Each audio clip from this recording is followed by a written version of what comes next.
y'all, it's Stacy. Hope y'all are having a good day.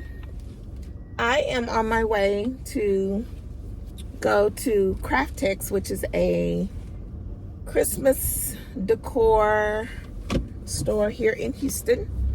But as we're on our way there, it's quite a bit of ways from my house. But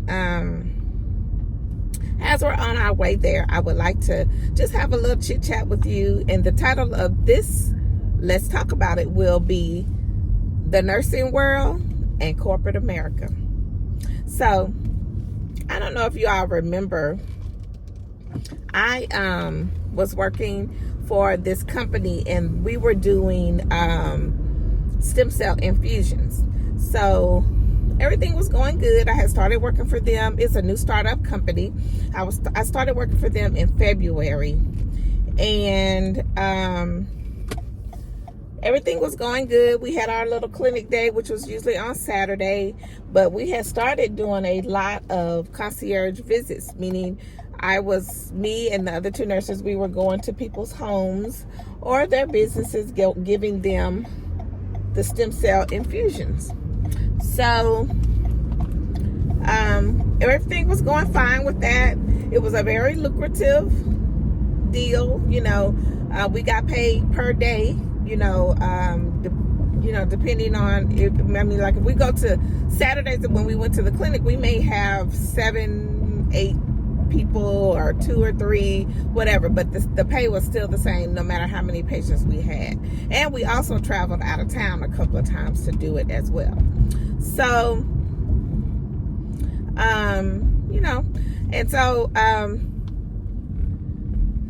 we were handling everything. It was a little unorganized because it was a new startup company. I understand that. The person who owned the company, the CEO,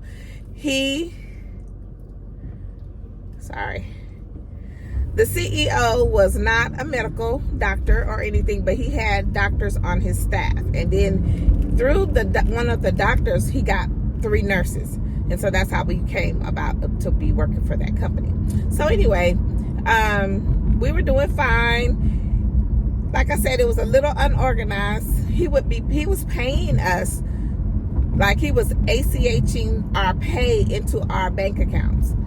So, that was fine. We would get our money. He would put it in one day. We would get it the next day. So that was good. And everything was fine. We were going along real good. Then it started slowing up. The patients started slowing up. But instead of the CEO calling a meeting, sitting us down, talking to us, telling us, hey, this is what's going on in the company. We knew it was a startup. So, startups have issues. So, he did not talk to us. And I guess he must have talked to one of the other doctors that has a clinic up in Dallas. I guess he must have talked to him, and he probably told him, well, y'all are paying y'all's nurses too much money. I'm sorry if my camera is shaking, but I am on this kind of like, not a bumpy road, but uneven road. So I guess he must have said, y'all are paying y'all nurses too much money. And that's another thing. I am so sick and tired of hearing people talk about how much money nurses make. Nurses make the money for the work that they do, especially if you're a bedside nurse. If you're a bedside nurse, you're working your butt off. I work at home during the week. On the weekend, I go into the hospital and I work in the ICU. I work my butt off when I work in the ICU at the bedside. So people can just stop complaining about how much money nurses make. Yes, we made a lot of money during COVID. Yes, we did. Some nurses racked up. I didn't get to do it. I only got to work on the weekends. But there are a lot of nurses that paid their homes off during COVID. They made a lot of money during COVID. You know why? Because we were right there up in those patients' faces. At the hospital that I worked at during COVID, sometimes the doctors wouldn't even go in the room and to be at the bedside near the patient. They would stand outside of the room. But the nurses, we had to be in there, in their faces with our N95 mask on and them coughing in your face and everything. So Just stop saying nurses make so much money, because whatever. We make money because we deserve it. Okay, well, I'm gonna get off that soapbox. Now, so the CEO, instead of him sitting us down, telling us, you know, hey, we're having a little issues and some of the business has dropped off, so we're gonna have to, you know, maybe cut somebody, or we're gonna have to decrease the amount of money that we're paying. It would have been so much better, and I would have felt a lot better if he would have just came to us and said, this is what's going on. But he didn't. So what he did, he hired this other nurse where she just popped up out of the blue. And one day I was going to someone's home to go do an infusion, and the VP of operations just texted me and said, oh, there's a new nurse that we're gonna hire. Her name is sorry, I didn't mean to say her name. The VP of operations called me and texted me and said that, you know, this nurse was gonna come and shadow me and watch me do the process. And I said, okay. She met me at the house. I showed her everything that we did, kind of like trained her a little bit. And so she went ahead and, you know, that was it. Everything was fine. Then she trained another couple of times with the other two nurses.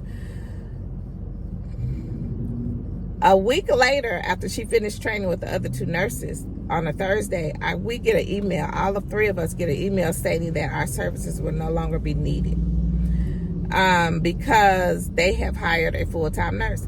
Now, just like I said from the beginning, all he had to do was come and say, this is what's going on. This is what I'm going to have to do. You're the CEO. You know what you need for your company. And who can say what you need for your company other than you? If you know that you have to come down on the price that you're paying for nurses, that is your decision, because you're the CEO. Just do it the right way. Okay. So they did it real shady. So we got this email. I had just seen them on Monday. I just went and did a infusion at the same house that I trained that girl at. I seen them. I went back to that same house and did the wife and the son 2 different times. So I went there 3 times. Okay. That Monday, I had just did it that Monday. That Thursday, we get the email. Why did you say something that Monday? Instead, when I talked to him, he said, oh, you know, we're going to have a lot of more concierge visits and, you know, whatever. Okay, I said, oh, okay, cool. You know, because it didn't matter to me. I could take off during the week and go do visits and, you know, all that. So I just felt that was very shady. Now, I'm going to get a little Decatur, Georgia and Texas twang on you. I'm gonna mix those 2 cultures together. My God don't play about me. He don't. You don't do people wrong that have went out of their way and did 150% for you and your company. It always comes back on you. We got the email on Thursday. On Friday, I get a call from the VP of operations asking me, mind you, in the email, they also stated that they wanted us to stay on as needed basis. So in other words, they just want to hold on to us just in case something happened with her, or it was a day or 2 that she couldn't work, but that the pay would be slashed in half. First of all, you can't do that to a nurse. You can't do that to a nurse. You can't give a nurse a certain amount of money and then come back and say, oh, we're going to slash that price in half. From now on, we're just going to be paying half of that. You can't do that to a nurse. That's not going to work. Nobody for that matter. Anyway, that has any other options that they could go do. So, okay. So that Friday, the VP of operations calls me and says, Stacy, I wish that this was a little bit more notice, but do you think you can come and do 1 patient on Saturday? The new nurse is sick. She's throwing up. She's so sick. And I told her no. I wouldn't be able to do it. You know why? Because when you emailed me on Thursday to cancel me from coming on Saturday, 2 days later, so that means you only gave me a 48-hour notice that you didn't need me on Saturday because you just hired a full-time nurse. We had already had our schedules together for September. You should have let us work that whole September schedule and then did what you needed to do. That's what you should have did. But you tried to do it shady. So therefore, you were stuck without a nurse and you had to reschedule. Mind you, these stem cell infusions, they're like 2 tablespoons of fluid. Any other nurse that's listening to this, they're 2 cc's of fluid. $6,500. That's a lot of money for one infusion. And we had people getting multiple infusions. Okay, so all right, cool. I told her no, I would not be able to come because when she canceled the shifts for all of September, I put myself on the schedule to work at the hospital. Yeah, I did. Don't do me like that. Don't do me like that. Now, you thought you were being shady by doing that, but it came right around the next day and bit you in the butt. You gotta watch how you treat people, and you gotta be, if you're gonna be in business, do business and do it the right way. Now, not only that, when we started working for this company, they didn't collect our insurance.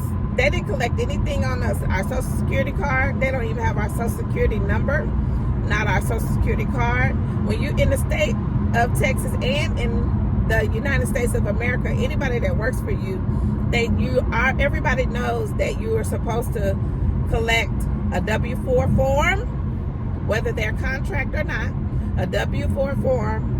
Let them fill out that W-4 form, sign it and date it, because that's what your proof is when you go to the IRS when it's time to pay business taxes and all that.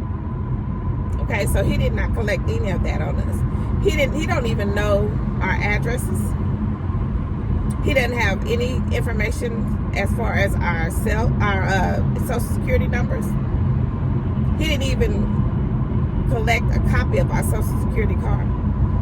We did not fill out a W-4. Okay, so you want to be shady. And then my last check, he shorted me a day. It took me 2 weeks to get that day's pay. And then at the same time, they were still asking me, could I fill in for this nurse? So I was trying to lay calm because I wanted my pay. I didn't say anything negative. I didn't say anything. But I finally got my pay. Once I got my pay, that's it. I'm done. I blocked the CEO, the VP, the secretary, and the vice president of operations. I blocked all 4 of them. Because what's going to happen is when you get ready to go do your taxes, you're going to be saying, why do I have this lump sum of money? And this is not working out. I don't understand this. And you're going to remember that you had 3 nurses that you paid a whole bunch of money from February to August. And you didn't collect any information on them. So what you're going to be trying to do is call me and the other 2 nurses to get our information, because you're going to want to submit that to the IRS so that we can pay taxes on the money that we made. You won't be getting in touch with me. That's what you get when you act shady. This is corporate America. These things happen in corporate America all the time. People are shady, shrewd business people. So, you know what? Now you just kicked yourself twice in the butt. Because now you got an unreliable nurse when you had 3 reliable nurses. Very knowledgeable nurses. Good sticks. We were starting IVs. Very seldom did we miss. Okay, sometimes we will have a patient that has bad veins and you may miss or whatever. Very seldom did I miss. I missed like 2 people in the whole 6 months maybe. I just stuck them again, got it somewhere else. But what I'm saying is, my God don't play about me. And I'm serious about that. I'm not perfect. I'm not a perfect person. And yes, I do things wrong. But for the most part, I'm a good person. I'm reliable. I'm loyal. I'm honest. And guess what? He don't play about me. So I say that to say, people need to watch how they treat people, how they talk to people, all of that. Because it will come back to bite you. And sometimes it takes a long time, and then sometimes it doesn't. So now, when he does his business taxes, he's going to be looking, trying to find out how does he get in touch with us to get our information. He'll never get my information. Ever. He'll never get my information. Don't play with me. When I go work extra and do all that extra work and stuff, I do that for my grandkids. I don't do it just for my health, just to be greedy and just to have stuff. I do it for my grandkids. All of my grandkids have an account that I put money into every month. And we're going to talk about that too. I don't want my grandkids to get it out the mud. That's why I work and save money and put it in their accounts every month. Because I don't want them to get it out the mud. Us, black people, we always let our children get it out the mud. Other nationalities, they save up and do things for their kids and set them up so that when they get older, they'll have opportunities to do different things. Nowadays, kids are not going to college that much anymore. So sometimes a lot of them are starting their own businesses. They're not going to college. A lot of them don't want to go to college. If you do a 529, that has to be used for a college. Some of them may want to do a trade or whatever. I don't work like I work just for my health and just to have stuff. I work like that because of my grandkids. So when somebody try to shade me or do something crazy to me, it pisses me off. And yes, it was a lucrative opportunity, very lucrative. I made a lot of money that I'm not gonna pay no taxes on. And I already talked to my person that does my taxes. She said, girl, you ain't gotta pay that. She said, you know why? She said, because he did not do his due diligence as a business owner to collect that information. If he can't get in touch with you, then there is no way that he can get the information from you. He can't just look on the internet and find your social security number. Most of the time you can't do that. Some people can. But, you know, he didn't even have any documentation of our addresses, our home addresses. You know, that's sad. But that's what happened to people when they do you bad. When you do people bad, that stuff comes right on back to you. It comes right on back to you. So, that's just a little talk. We're going to talk some more about finances and these children and helping them get on their way and to get into the spaces that they need to be in and things that parents should be doing. Things that I know now, I wish I would have known 20, 30 years ago with my son. My son is 31. When he was 1, I wish I would have known about the IUL, Indexed Universal Life. That's what I got for my grandkids. We're going to talk about that another day. And how we need to set these kids up. We be giving them, buying, doing all these things. Christmas coming up. My grandkids get gifts for Christmas. And they get gifts for their birthday. All that other stuff, I don't be buying all that other stuff. Spending all that money. I don't do that. They get their money. I pay for swim lessons for two of them. Every month. That's $200 a month. Then I put $100 in each one of their accounts. Every month. By the time they graduate from college, if they go to college, they can't get the money until they turn 21. But that IUL is traded in the market, but you do not lose money. You don't lose money. When the market is down, you get a floor percentage, which is maybe like 1%. You never lose money. When the market is up, you make all the money you can. All the money that you know, whatever the interest rate is at that time. You make all the money then. But you never lose. And then if my grandkids want to keep up, they want to take over the account in 20 years, they can. And they can continue it and use it as their retirement. Or they can take the money out and let the interest keep growing. They can take all the interest out and leave the other money and let the interest keep going. Plus, it has a life insurance policy and it has a sick benefit on it too. We're gonna talk about that one day. We need to get things together for these children and set them up. Now, some of them not gonna do right. I'm not saying even in other cultures, some of them they don't do right all the time. It's not just our kids. Sometimes their kids don't do right either. They get on drugs, they get to doing all crazy things. But for the most part, that's why their other nationalities are so much more ahead of us. That because they help their children get set up, and I'm sick. I don't want to hear anything about we're oppressed and all that other stuff, because I came up through the trenches and I made it for myself. My mom didn't have the money to do for me. When I turned 18, I started working when I was 15. But when I turned 18, I moved out. I went to college. I ain't never been back since. Never been back home. My mother didn't have the money to help me. And not because she didn't want to. She just did not have it. She just didn't have it. When I was in college, I bought all my books, clothes, everything. I had Pell Grants and loans and all that, which I'm still paying on. But my mother didn't have the money to help me. She couldn't buy me no car. I had to work and do everything on my own, put myself through school. With the Lord's help. That's how I made it through, with the Lord's help. I had the Lord's help. I didn't have nobody down here on earth helping me. Nobody could buy a book for me. I had to buy my own stuff. I don't want my grandkids like that. I want them to go in there and be the best they could be. I probably could have made straight A's in nursing school had I not had to work, but I had to work. So we'll talk about that. It's going to be a good talk about these kids and what we need to do. And this just serves as a lesson. Hopefully someone else can glean from this and understand, when you got yourself set up, you ain't got to take nothing from nobody. Yes, that was a great opportunity.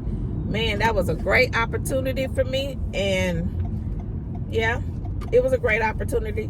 But I took advantage of it when I had it. For those 6 months, I made a good old chunk of change. Like I said, my God don't play by me. Don't play with me, and don't do nothing to me, because it's gonna come back on you. And that's on anybody. Men, women, friends, co-workers. Don't bother me. My Lord don't play about me. Anytime you do me wrong, it's gonna always come right on back on you. It's gonna come right back to you. It sure is. So I'm gonna end this video right now. And I want you all to be blessed, and just look out for some more information on finances and how we can set these kids up. Also, my son is going to come on, and we're going to talk about the recruiting process. My son played basketball in high school. He was excellent. He was a good basketball player. But he wants to talk about the recruiting process and how these coaches, these college coaches and high school coaches are not doing what they're supposed to do. And these college coaches be leading these players on, and then they leave them high and dry at the end. That happened to my son. We're going to talk about that too. All right, y'all. This is Stacy from Miss RN Diva. If you like my content, please subscribe, like the video, share, and comment. And we'll talk to y'all later. Bye.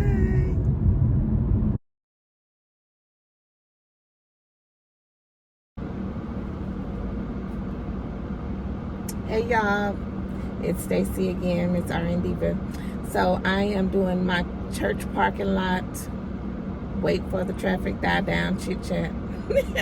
So I just got out of church today, and so I'm just gonna end this little car chit chat that I started yesterday, and I just want to let you all know that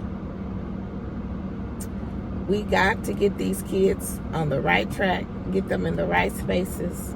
I know not every child is going to do the right thing.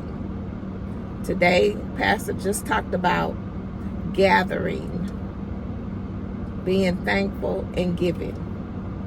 We got to get these kids on the right track. We got to. So, like I said, we're going to talk about saving and creating accounts for these kids so that when they get older, they have something to get them going, to get them started. And you know what? A lot of times, if you help them and you have something stored up for them, when they see you do that, they will continue to do the same things that you did for their children. And we'll all be in a better situation later on. Sometimes giving people things is not always the right thing to do. But once you give a child something, if they don't do the right thing with it, okay, that's it. That's on them. It's on them. You've done your part. You've done what you needed to do. And that's it. So, like I said, we're going to discuss that a little later. Also, I thought about some things overnight with that car chit chat that I did. You know, I know some people may think or say, you know, everybody has their own opinions and they have their own way that they raise their children and everything. But I'm just giving my opinion. I am not a certified financial planner. I'm just letting people know what I did and what I am doing for my grandkids and even for my son. So, like I said, this is just a disclaimer. I'm not a financial professional. I don't have a certification in financial planning or anything. I'm just letting people know what I did. So that's just a little disclaimer. And while I'm sitting here doing this church parking lot chit chat while the traffic goes down, when I was growing up, going to church with my grandmother, one thing that those sisters in the church would get you for is movement, noise making, talking, anything during prayer. Also, you do not get up and walk out of the church during the benediction. You just don't do that. So I noticed at my church, it's kind of like a big church. I guess it could be considered a mega church here in Houston, and we have another location that we just opened in the Cypress Katy area. People get up and walk while pastor's praying. That is so disrespectful. It's disrespectful to God, and it's also disrespectful to him. And, you know, and people get up and walk out of the church before the benediction is even prayed, you know, before they pray the benediction. So, just a little rant about that. Not that I'm going to say anything to anybody, because these days you can't say anything to people. Even the ushers in the church don't even say anything when people get up and walk out, because people are so rude these days. But I just wanted to say that because I noticed that before I walked out of church. I'm like, these people get up and walk during prayer. Back in the day at my grandmother's church, oh, those sisters, my grandmother and all of her sisters went to the same church, and they were on the usher board, and you wasn't going to walk during the time when pastor was praying. You just wasn't going to do that. But that's what they allow these days, and it's just, things are different these days, and I understand that. But, you know, like I said, you can't say anything to people these days. They get upset and, you know, and go, it just ends up ugly. So that's probably why they don't say anything. But anyway, I just want to let you all know, just give that disclaimer also. I am not a financial professional, and I just letting people know what I have done and what I am doing for my grandkids and how I handle my savings and finances. Okay, have a great Sunday. See y'all later. Bye.